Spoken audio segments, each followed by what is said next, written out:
Capítulo 3. Cresci num mundo demasiado controlado.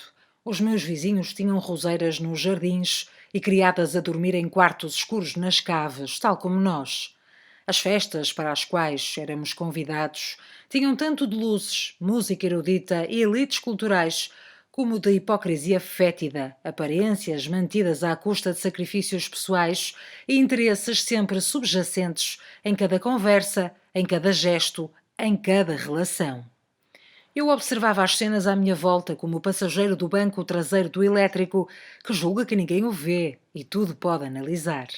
Jurava a mim próprio que seria diferente. Penso mesmo que foi num desses eventos sociais, cujo convite não pude declinar em nome dos interesses da empresa, que nasceu a semente das convicções pessoais que orientaram as decisões mais importantes que tomei na vida. Não sabia nada das pessoas que acordam cedo para ganharem o pão de cada dia, mas julgava que bastava ler livros como Os Pescadores, do Raul Brandão, para conhecer a realidade dos pobres. Lia os manifestos políticos e o Avante com a devoção com que os frades da Idade Média terão lido a Bíblia. O único esforço verdadeiro que fazia era a teimosia em seguir medicina e largar os negócios logo que pudesse. Foi precisamente a especialidade que escolhi que me trouxe alguns respingos do mundo real e me permitiu entender que nem toda a cidade cheirava a maresia. Nem todas as águas têm água à volta, algumas têm-na dentro. E a droga com que os meninos ricos procuravam novas sensações destruía-lhes o cérebro e alimentava esquemas ferozes de corrupção que apanhavam sempre pessoas facilmente manipuláveis. Durante 3 anos fiz psicoterapia com um professor. Falava sempre do meu pai, do seu caráter que eu endeusava e do quanto a minha vida podia ser diferente se ele não tivesse morrido. No dia em que admiti que se o meu pai estivesse vivo, teria desejado e se esforçado energicamente para que eu fosse igual a ele, recebi alta com estas palavras do meu terapeuta.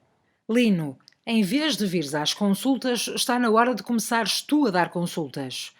E assim iniciei os meus estágios no Hospital Magalhães Lemos e anos depois no Hospital Conde Ferreira.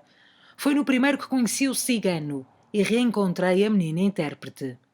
O cigano fora condenado por tráfico de droga. Estivera a cumprir pena numa cadeia até que lhe foram diagnosticados problemas graves do foro psiquiátrico e foi considerado inimputável, tendo sido internado no Magalhães Lemos. Ao fim de algumas consultas em que nada acontecia porque ele era surdo e a comunicação era impossível entre nós, lembrei-me de consultar o processo e percebi que ele tivera uma intérprete de língua gestual no julgamento cujo contacto estava anexado. Mentiria se dissesse que não desconfiava já que fosse ela. Era então uma rapariga de 12 anos, escancelada, muito desenvolta, mas ao mesmo tempo extremamente insegura e revoltada. Eu tinha pouquíssima experiência em diagnósticos e relações terapêuticas, porém nascera com uma espécie de olho clínico que não me enganava e me fazia ter a certeza que estava a trilhar o caminho certo. Apareceu no hospital com uma amiga pouco mais velha e não teria ficado admirado se tivesse ido sozinha. Os 12 anos dela eram bem mais do que uma dúzia de voltas da Terra em torno do Sol. Eram coisas que eu intuía, pois só mais tarde, quando ela veio a ser minha paciente, fiquei a saber as histórias daquela vida sofrida. Naquele momento, estávamos ali por causa do cigano. Como ela era das poucas, talvez a única, intérpretes de língua gestual na cidade, era por vezes convocada pelo Tribunal de São João Novo para fazer interpretação simultânea. Imagino que ganhasse alguns tostões com esse serviço, mas nem me admiraria que o fizesse exclusivamente pelo sentimento de ser útil ou de cumprir um dever. Contam-me então que o condenado era um surdo selvagem, sem instrução escolar e sem sequer dominar a língua gestual, que fora apanhado em flagrante delito, com uma quantidade elevada de droga para vender. A rapariga calou-se, como que a escolher as palavras para prosseguir. Todavia, em vez de falar, começou a chorar. Dei-lhe tempo. Ela recompôs-se e depois a explicou. O que potencialmente ocorreu é que quando a bófia chegou ao local do tráfico, todos emitiram sons de desertar do local, fugiram e atiraram a droga para perto do surdo. Ele não ouviu o sinal de fuga e foi apanhar toda a droga que estava no chão. Apeteceu-me questioná-la. Por que é que ninguém fez saber isso ao juiz? Por que é que não teve um advogado que o livrasse daquela pena impiedosa? Contudo, a pobre rapariga não tinha nada a ver com o assunto. Ainda transtornado com a injustiça daquele caso, agradeci à rapariga e despedimo-nos. Chama-se Maria. O cigano era considerado perigoso, porque os seus gestos eram supostamente violentos. Não passavam, contudo, de manifestações de uma dor profunda de não poder comunicar com ninguém. Sem comunicação, isolado numa ilha de silêncio, o ser humano não pode realizar o seu potencial nem ser feliz. O cigano começou a definhar, sem nada que tivéssemos podido fazer por ele, e acabou por morrer de solidão. Estávamos no início dos anos 70. Uma das minhas irmãs casara e o meu cunhado ficara à frente da fábrica de conservas, para meu alívio, podendo então dedicar-me exclusivamente ao hospital. Bem, ao hospital e não só. À política também, embora não fizesse mais do que envolver-me na organização de tertúlias e no apoio à edição de livros proibidos. E não me posso esquecer que tinha ainda de elaborar a minha tese de final de especialização. Embora não lhe desse grande avanço, tinha claras as ideias e o tema a desenvolver. Talvez estivesse à espera de novos ventos para poder abordá-lo sem receio das consequências. Em Lisboa, as Três Marias estavam a ser julgadas por terem escrito um livro que abordava questões da sexualidade no feminino. À minha volta, multiplicavam-se os casos em que o sexo ora era tabu, ora era libertinagem, engano, traição e negócio. Eu queria entender a relação entre as visões da sexualidade e vivências sexuais e a construção da personalidade. Interessava-me entender se as representações sociais da sexualidade, frequentemente ligadas à recriminação e ao pecado, permitiam a fruição da ternura, da comunicação e do prazer.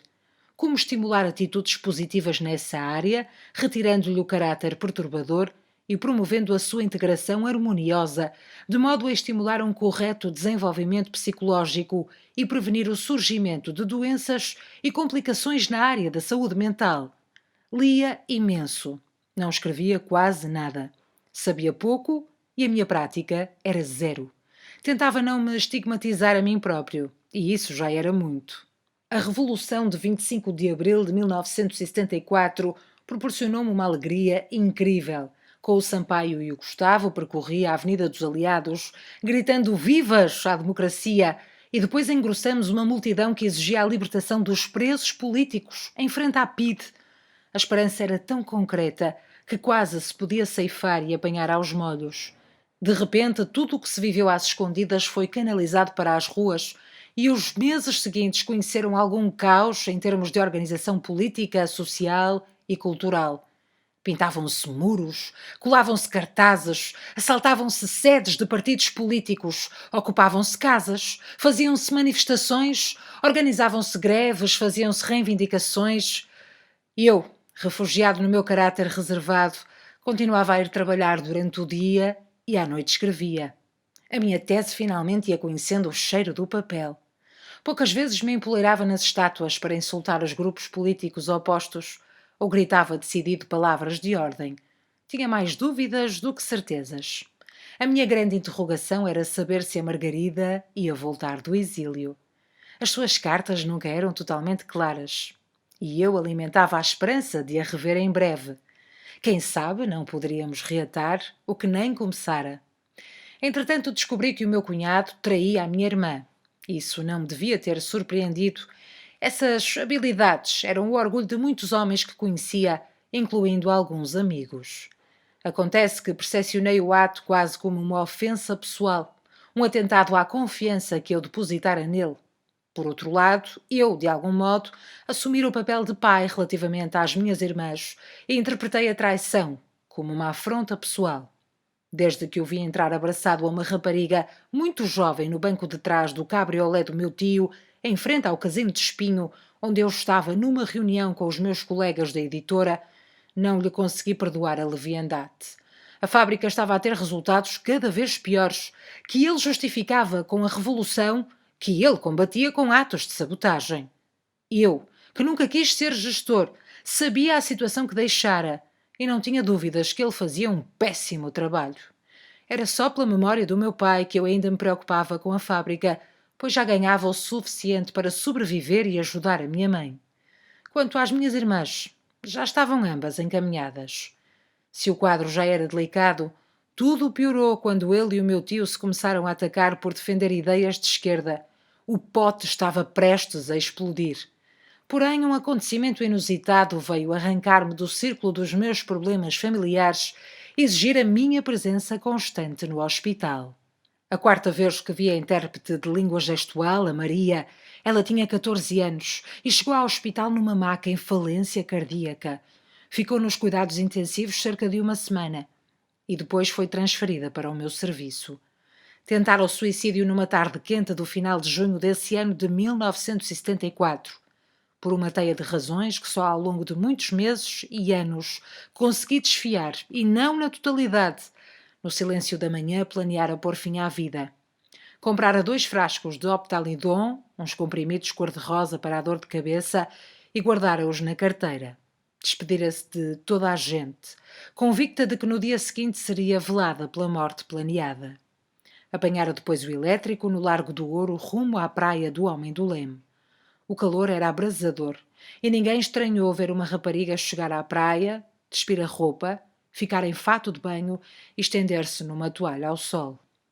O que ninguém suspeitava é que antes de chegar ao areal ela tinha passado pela casa de banho da praia, pegara num frasco e enchera a mão com 5 comprimidos de cada vez, que engolira com água da torneira, repetindo o gesto até esvaziar os frascos. Vinha saber que sentiu prazer, ali deitada de barriga virada para o sol, cujos raios dançavam ao redor da sua cabeça em anéis circulares a movimentarem-se a uma velocidade vertiginosa, prometendo o fim do sofrimento e do desespero. Nas primeiras abordagens e observações que fiz, ainda durante o período de internamento, percebi que a sua infância fora vivida num circuito muito fechado, marcado pela incomunicabilidade e pobreza. Desse modo, entrara na adolescência de forma confusa, sem percepção da sexualidade, assunto que não lhe fora devidamente esclarecido, e por outro lado com carências afetivas e inseguranças graves.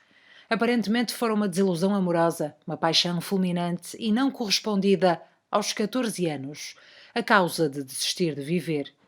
É óbvio que tinha de haver muito mais para trazer à luz da consciência pelo que a Maria passou a ser seguida na minha consulta. Sentia-me muito abandonada, desamada, apaixonada profundamente pelo Iur. Uma paixão não correspondida. Tinha passado apenas por uns beijos numa dança, mas isso para mim já era muito. Contou-me ela na primeira consulta. Confesso que, embora eu não tivesse ainda 30 anos, me sentia um entendido na matéria devido às imensas leituras e algumas páginas escritas, e achava estranho ouvir a rapariga falar em paixão e amor. O que sabia ela sobre esse assunto? E eu? O que sabia eu de experiência própria? Ela continuava a falar e eu fiz um esforço por me concentrar nas suas palavras. Percebi que os beijos eram de paixão e que paixão não era amor. Tive que descolar nesta viagem. Estava esgotada e cansada da vida. Não queria mais continuar assim. Sabia que tinha uma irmã com 8 anos que precisava de mim e um sobrinho filho de pai incógnito de 3 anos. Os meus pais precisavam de mim. Os surdos anónimos também. Eu sabia que era precisa cá, mas o fardo era demasiado insuportável. Passaste por um esgotamento, é normal, toda a gente se vai abaixo por vezes. Tens que te agarrar às coisas boas que tens na vida e arranjar forças para seguir. Doutor, se não morri, então vou viver. É porque tenho de viver. Vou ajudar a minha irmã mais nova e o meu sobrinho.